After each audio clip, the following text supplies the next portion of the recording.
Congress just made it illegal for you to own a car without a surveillance system installed in it. Not optional, not a feature you can decline. It's mandatory. And by 2026, every single new car sold in the United States has to have a system that monitors your body chemistry and decides whether it's going to let you drive.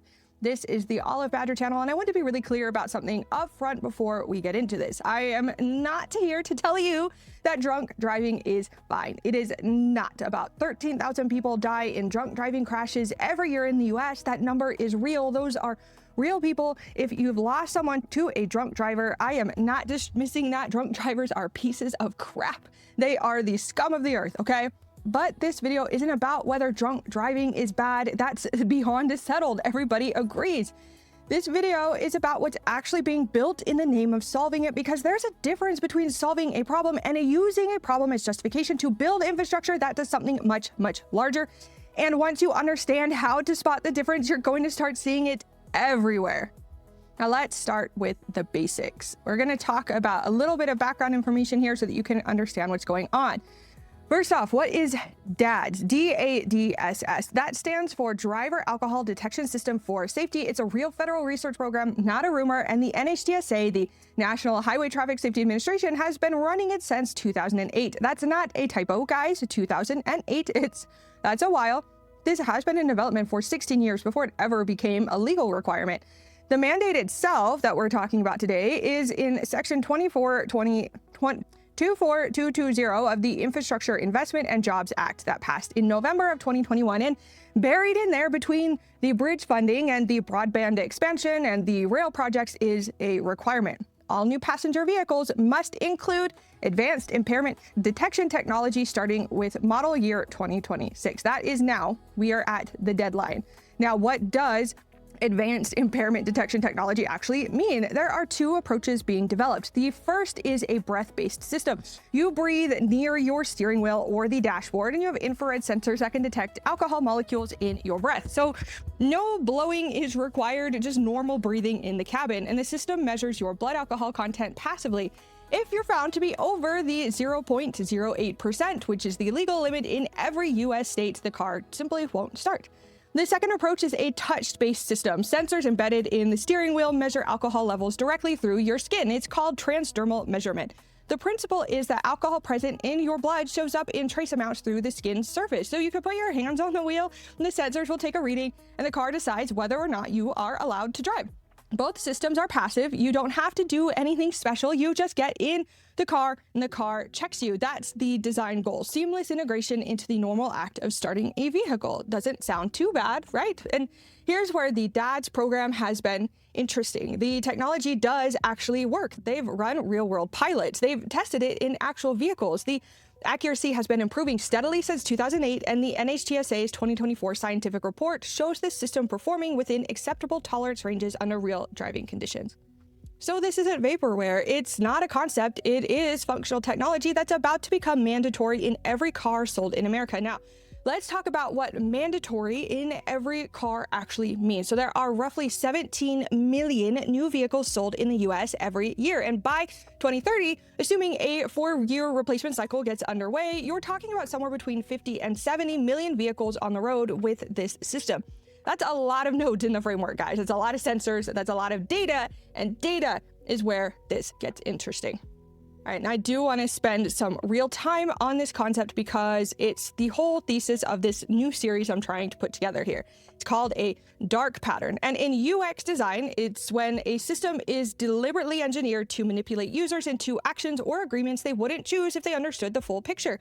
The term was coined by UX designer Harry Brignall in 2010, and the classic examples are in digital interfaces like the checkout process that automatically adds items to your cart and then buries the removal option, the unsubscribe link that exists in a 6-point gray text at the bottom of a marketing email, making it near impossible to see, and the cookie consent dialog where accept all is a bright button and manage preferences leads you through 14 screens. Now the manipulation works because it's hidden behind something neutral or good. The checkout adds items because most customers also buy this.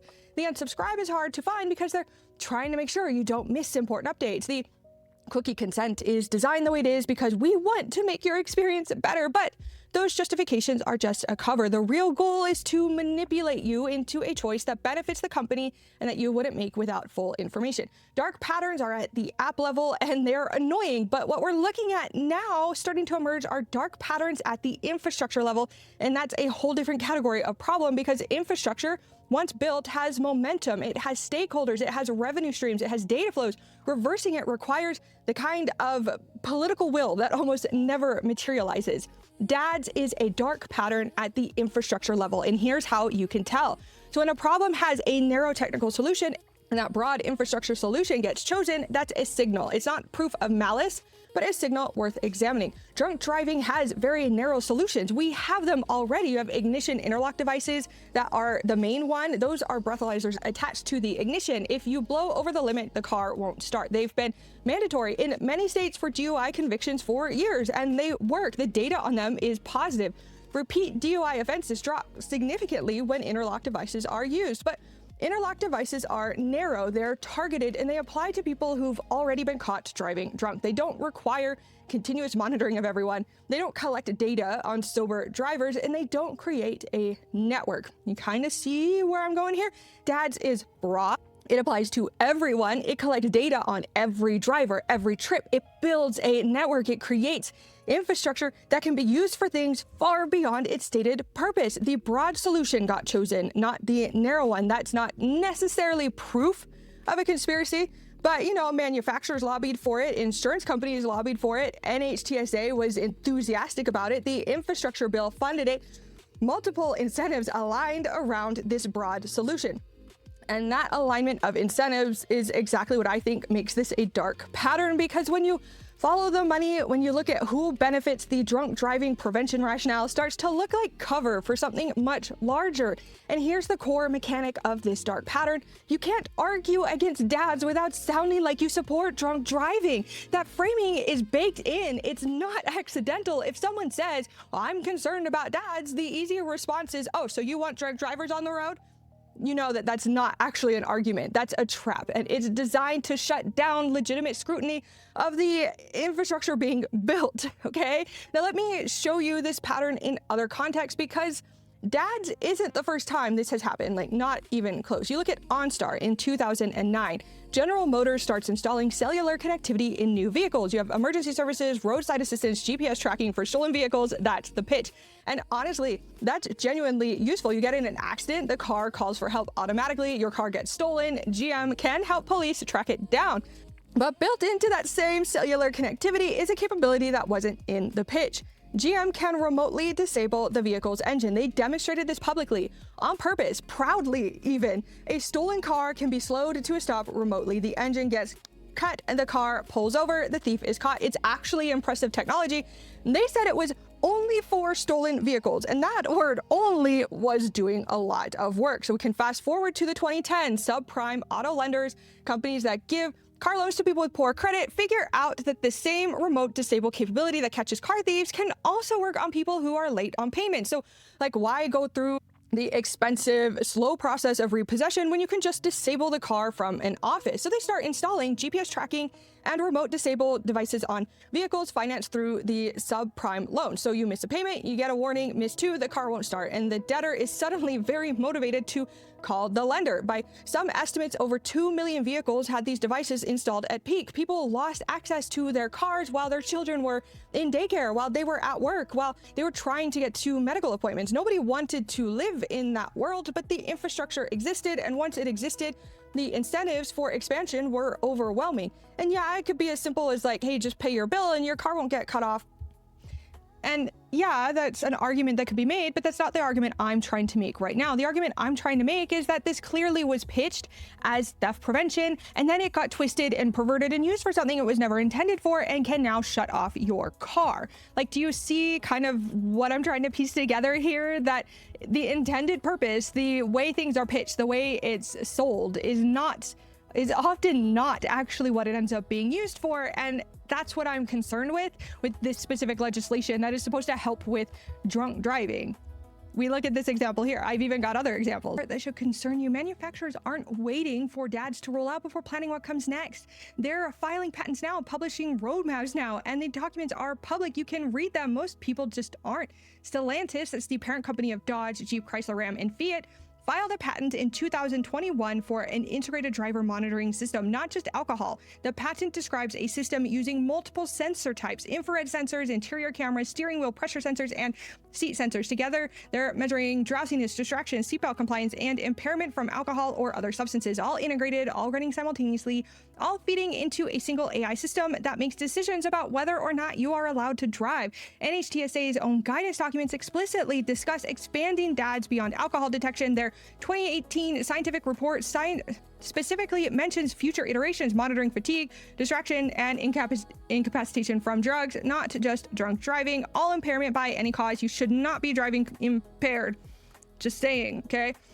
Ford even filed a patent, and this one's going to get its own video here soon, but for monitoring occupant health in real time and reporting it to emergency services, which sounds good on the surface. You have a heart attack while driving, the car calls for help. That's useful, but that system requires continuous biometric monitoring, continuous heart rate, continuous health assessment, and Ford is collecting medical data on every driver of every vehicle equipped with this system continuously without pause. Now, none of these are theories. These are actual patents, actual guidance documents from the federal agency overseeing this technology. The companies and regulators involved are publishing exactly what they want to build. We're just not reading it.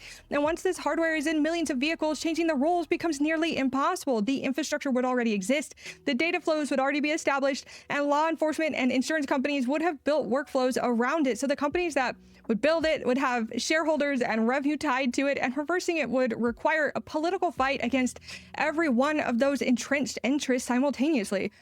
I want to talk about data permanence because this is something I think gets lost in the conversations about surveillance infrastructure. Data doesn't expire. Data doesn't forget. Data can be used for purposes that didn't exist when it was collected.